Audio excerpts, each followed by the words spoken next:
सुना है अगर किसी इंसान को सच में जानना हो तो उसके साथ एक सफ़र पर निकल जाना चाहिए, इसलिए मैं भी निकल पड़ा।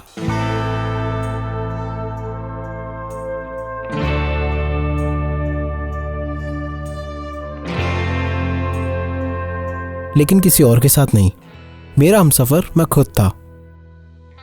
मैं निकला था खुद को समझने, और इस पूरे सफर में मुझे सिर्फ एक चीज की तलाश थी, ठहराव। रात के करीब 1 बज चुके थे। दिल्ली अब पीछे छूट चुकी थी। शहर की आखिरी लाइट धीरे धीरे साइड मिरर से गायब हो रही थी और सामने बस एक लंबी सुनसान सड़क थी। अजीब बात है ना, जितना शहर पीछे छूट रहा था उतना ही मेरे अंदर की आवाज साफ होती जा रही थी। दिन की भागदौड़ में इंसान पूरी दुनिया को सुन लेता है, लेकिन खुद को सुनने का मौका शायद सिर्फ रात देती है।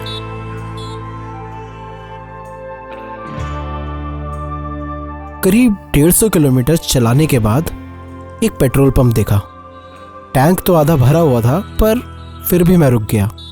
कभी कभी सफर में रुकना जरूरत नहीं होता, जरूरी होता है।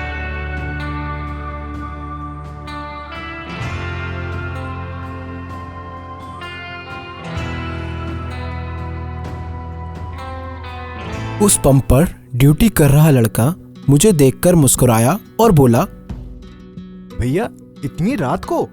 हाँ, सफर थोड़ा लंबा है। अरे भैया जी, कहाँ तक का सफर है? यार पता नहीं,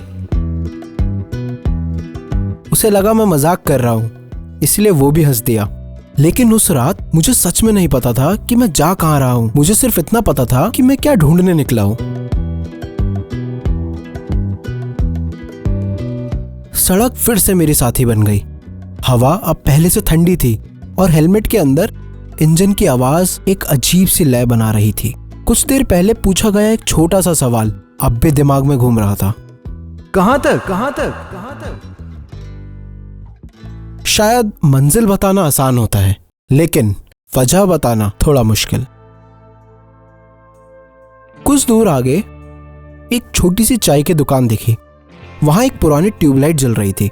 उस दुकान के पास 2 ट्रक खड़े थे और उनके बीच एक बाइक, जिस पर सफर की धूल मेरी बाइक से भी ज्यादा थी।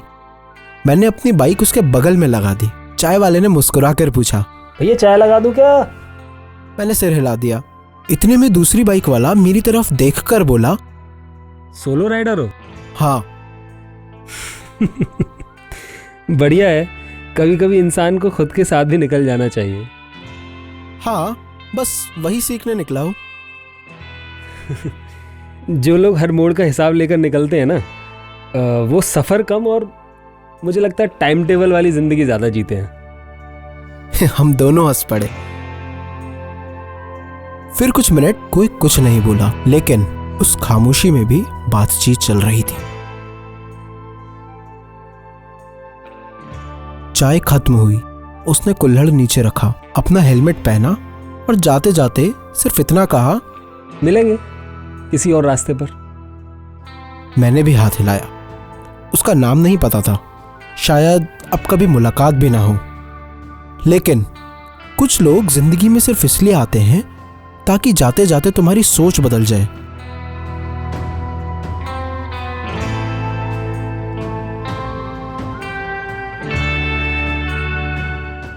फिर मैंने भी अपनी बाइक स्टार्ट की और उसी अंधेरी सड़क पर निकल पड़ा। अब रात पहले से भी ज्यादा गहरी थी।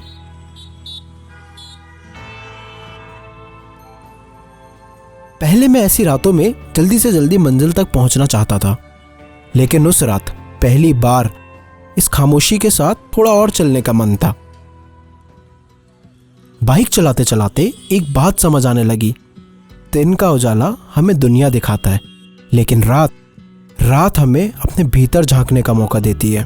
मैंने सुना है लोग अक्सर अंधेरे से डरते हैं, लेकिन मुझे उस रात महसूस हुआ अंधेरा डर नहीं देता, वो दुनिया का शोर कम कर देता है। और जब बाहर की आवाजें धीमी पड़ जाती हैं, तब पहली बार अपने दिल की आवाज साफ सुनाई देती है। और शायद इसी वजह से कुछ जवाब रोशनी में नहीं मिलते। उनके लिए रात का इंतजार करना पड़ता है। पहली बार बिना किसी जल्दी के आसमान की तरफ देखा। तारे हमेशा से वहीं थे। बदल तो मैं गया था। बचपन में उन्हें देखकर बस अच्छा लगता था। आज उन्हें देखकर मन शांत हो रहा था। तभी समझ आया, ठहराव किसी जगह का नाम नहीं है। ठहराव किसी मंजिल पर भी नहीं मिलता। ठहराव उस पल में मिलता है जब तुम भागना बंद कर देते हो, जब तुम किसी और को नहीं खुद को सुनने लगते हो। मैंने गहरी सांस ली। घड़ी में करीब 4:30 बज रहे थे। दूर क्षितिज पर हल्की सी नीली रेखा उभर रही थी। मैं मुस्कुराया। रात ने मुझे कोई मंजिल तो नहीं दी, लेकिन रास्ता जरूर दिखा दिया। और शायद ठहराव मिल जाने का मतलब यही नहीं कि सफर खत्म हो गया। कभी कभी ठहराव ही एक नए सफर की शुरुआत होता है।